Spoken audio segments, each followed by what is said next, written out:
Are we going to give them love and warmth? Oh, yeah. Let's be a bit nice about that. So, right, let's get hands together.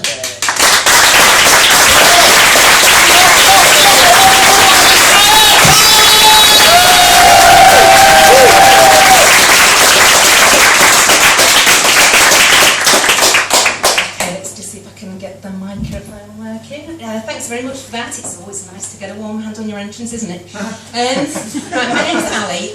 I've done a bit of public speaking before, but this is my first time a proper stand-up, so I'll say it's really nice if people are generous to me, give me a chance. And actually, my friends and family have been really supportive of me doing this kind of thing. Well, except for my mum, to be honest, because I told her about Patrick. I said I'd met this guy who'd offered to give me a slot in a downstairs bar, and you know, for some reason she was a little bit worried, particularly when I said I was looking for a good audience reaction. My friend who was there said, "Don't worry, you'll go down fine." But anyway, I suppose the important thing about being a comic really is to work out what your niche is, if you like, you know, whether it's the inaccessible humour or the observational comedy or whatever it is. And I guess my kind of niche in life really is to be between marriages, you know. I said I was slightly more mature than some of you here, had a bit of life experience, so I thought I'd tell you a bit about that. My first marriage actually finished about 12 years ago, so to call myself between marriages is perhaps a little bit optimistic. To be honest, I'm not that bothered. I might just skip the second marriage stage altogether, you know, in terms of stages of life, just move straight on to dementia and kind of being a burden on my children. There is a really good reason for this, to be honest, because there's no way I'm going to offer free childcare to my grandchildren, and if dementia's the way of getting away from it, then, to be honest, I'm as mad as a box of frogs, you know, and I don't care, I'm just not doing that really. But luckily my kids were as kind of emotionally dysfunctional as me, so you know, I've got a bit of time to get used to that yet. But to those of you who come from Leeds, like I say, I moved out of the marital home 12 years ago, moved a little way away, unfurnished place. So you do what anybody in Leeds would do, or you go along the motorway to Birstall and you pretty much buy IKEA. So that's what I did. Went round, collected, you know, your dining table, your chairs, your billy bookcases, what else, TV units, and a king-size bed, because why the hell not really? It's my bed, I'll do what I like. And it's a brilliant bed. You can actually sleep in a different place every night for a week and never be on the same bit of mattress, so I love that, it's really nice. But to go back to the kind of IKEA experience, like I say, you pile up your trolley with this stuff, leave it with the home delivery guys, rushed off home and waited for the lorry to arrive, which was really exciting. The guy came in with all these boxes and I was getting really giddy and saying, "Oh, that's all my stuff." And so I'm not saying this comic effect, these were the exact words he used. He kind of dropped his kind of customer service facade and said, "How the hell do you know I've just given you 23 boxes of wood?" Which was actually true. He just dumped all these boxes of wood in my living room. And as a result of which, I am the queen of flatback assembly. If you've got any problem with putting furniture together, I'm your girl. 3 weeks solid of screwing wood, every bit of it completely innocent. You know, satisfying in its own way, but still not quite, you know, what it could be. Which kind of leads me on to my next story too. So, because 12 years on, I actually got lucky the other day. Bit of a date, you know, quite exciting, saw this guy a few times.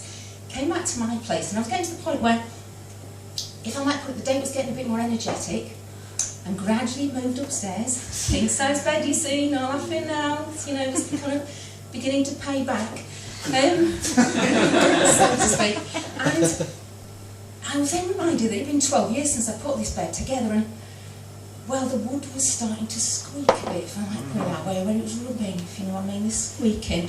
And as the date got a bit more energetic, the squeaking got a little bit more insistent and louder, and it was starting to kind of ruin my concentration, because if I'm honest, when I'm in that kind of stage of a date where it's getting quite energetic, I'm normally reasonably focused. You could almost say I'm on point, you know, and but actually this squeaking was getting louder and louder and more rhythmical. And I accidentally said out loud, again, no word of a lie, these exact words, I just said, "I'm going to need an Allen key to tighten that up." To be fair to my partner, you know, without skipping a beat, he just said, "Look, love, if it's a hexagonal tool you're after, I'm not sure I'm the right one."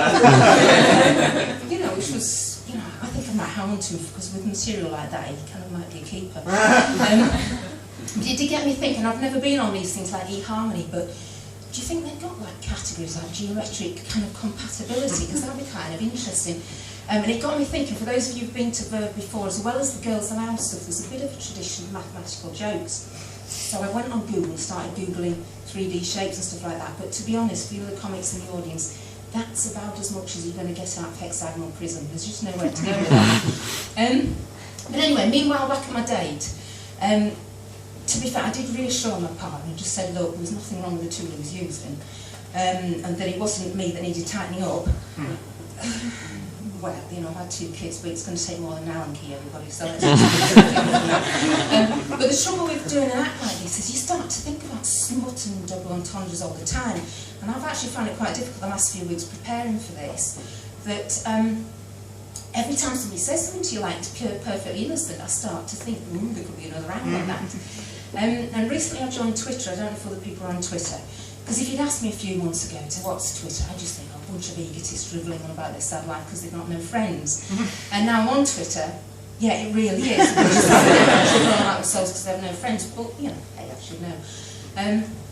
And sometimes people say proper funny stuff, so, you know, I follow a few comedians, that's quite good. I was going to say I follow some kind of arty-farty theatre types, I'm not sure that phrase is necessary. But there's this one tweet I picked up from a guy who I think was in community radio, who genuinely, this is the words, he said, we're looking for somebody to make a contribution or come on the phone.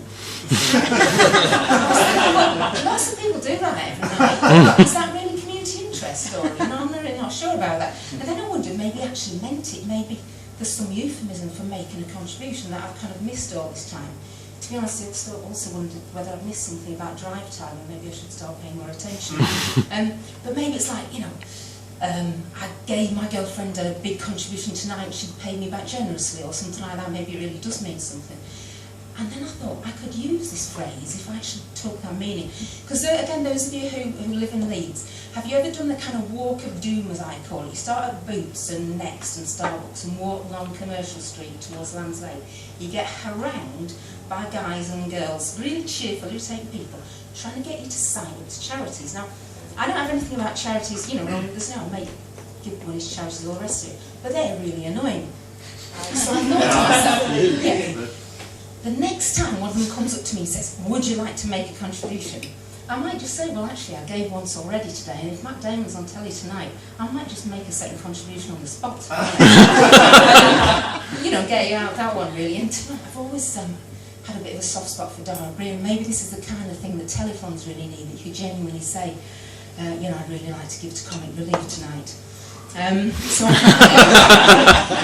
thanks very much for listening.